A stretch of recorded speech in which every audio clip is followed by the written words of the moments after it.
Takže zdravím všetkých divákov dnešného videa. Dneska dáme ďalšie videjko, ktoré sa bude týkať, koľko zarába Míša.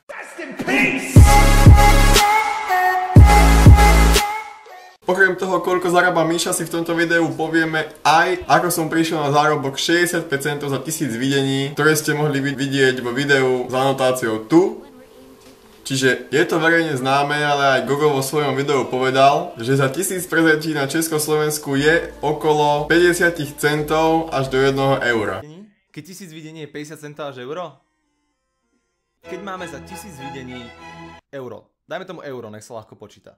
Keby počítame euro, čo je reálne, pretože zárobky od 50 centov do eura sú čisto len za zliadnutie videa a pozrenie pár sekúnd reklamy. A teda povedzme, že adblock používa polovička ľudí. No ďalšie zárobky sú na tom, keď vám niekto klikne na reklamu, po prípade nejaké ročné obdobie, v ktorom sú reklamy drahšie, ako sú napríklad Vianoce a tak podobne. Čiže s čítaním všetkých týchto neuveriteľných faktov, to je aký veľký YouTuber, aké ročné obdobie, koľko ľudí používa adblock a samozrejme nemôžeme zabúdať na to, že videá väčších YouTuberov sa nepozerajú len z Česka a Slovenska, ale pozerá to veľa ľudí aj v zahraničí, kde sa im zobrazujú zahraničné reklamy, čiže ten YouTuber, keby mu to pozrie napríklad 1000 ľudí z Nemecka, tak za tých 1000 má okolo 2 eur. No a takto som prišiel na naozaj približnú sumu, neberte to prosím vás doslovne, ktorá je 65 centov za 1000 zliadnutí na Československu.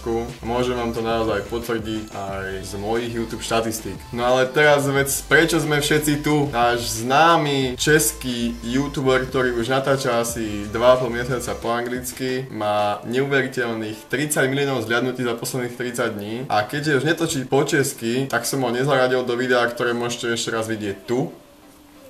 A preto robím špeciálne video o ňom, koľko zarába a poďme si to prepočítať. Čiže budeme brať, koľko zarobil za posledný mesiac. Keďže napríklad jeho český League of Legends song má okolo 5 miliónov zliadnutí, berme, že 5 miliónov z tých 30 miliónov zliadnutí je československých, čiže ak vypočítame 5 miliónov deleno 1000 a vynásobíme 0,65, tak nám to vychádza na 3250 eur. A keď si otvoríme ďalšiu kalkulačku, tak nám ostáva 25 miliónov.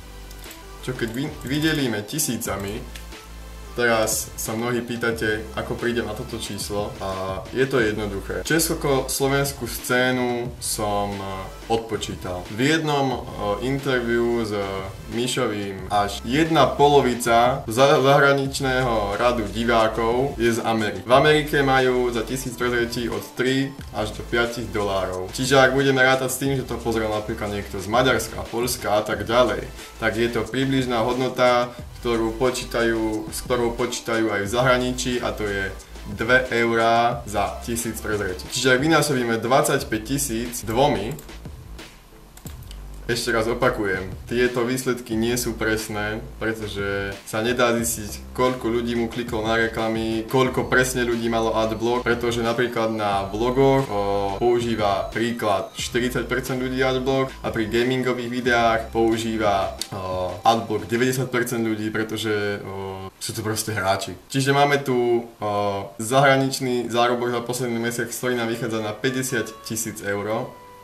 Plus československý zárobok, ktorý je 3250. Čiže dokopy je to 53 250 eur za posledný mesiac. OK. Míšová tvorba je shit, ale je to sranda. I play Pokémon Go every day. Ne.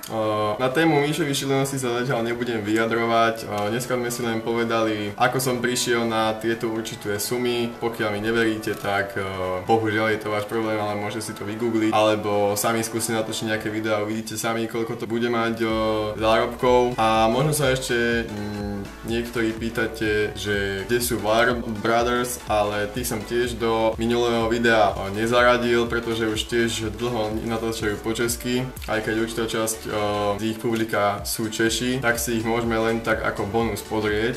A nakoľko Viral Brothers už asi 2 mesiace nevydali nejaké lepšie video, ktoré by malo väčšiu sledovanosť, tak majú za posledných 30 dní 5 miliónov zliadnutí. Čo ak budeme brať do úvahy, že to pozerali prevažne Američania, ktorí majú 3 až 5 dolárov za 1000 prezretí a zmiešame to s nejakou polovicou Európanov, ktorí nemajú až tak dobre zaplatené reklamy, tak ostaneme pri tých 2 eurách za 1000 prezretí, čo sme použili aj u Míšu. A ja to snáď ani nemusím počítať, ale pre vás to i počítam. Čiže 5 miliónov deleno 1000 je samozrejme 5000 a krát 2 je samozrejme 10 000. Čiže Viral Brothers môžu mať okolo tých 9 až 10 000 eur za posledný mesiac. Samozrejme, ako môžete vidieť, celkové zhliadnutie videí je 535 000, čo je neuveriteľné číslo. A keby toto zadáme do kalkulačky, dám to zaokrúhlenie nadol, deleno 1000 a budeme stále počítať s tými dvomi, tak dokopy Viral Brothers na svojich videách zarobili okolo 1 000 000 eur. Wow! Takže si toto môžete hocikedy sami vypočítať na stránke Socialblade, pri českých youtuberoch môžete počítať teda za 1000 prezretí s 65 centami a u amerických alebo teda zahraničných youtuberov, ktorých minimálne polovica približne je z Spojených štátov, tak môžete počítať s hodnotou 2 eur za 1000 prezretí. Takže my sa blížime ku koncu, ak by si mal hociaké otázky ohľadom zarábania na YouTube, daj ich do komentu a ja sa s vami lúčim. Čau!